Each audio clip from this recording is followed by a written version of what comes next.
सौनक आदि मुनिगणे मिलिले नमी शरणे कଳି कलुषा भय करी मुनि एकान्ते विचारी संकल्प करी एकतुले सहस्र यज्ञ आरंभिले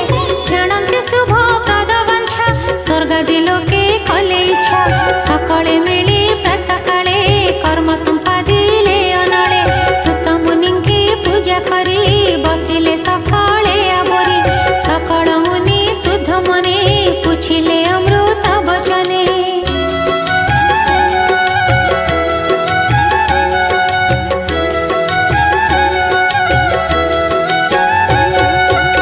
ऋषिगण वाच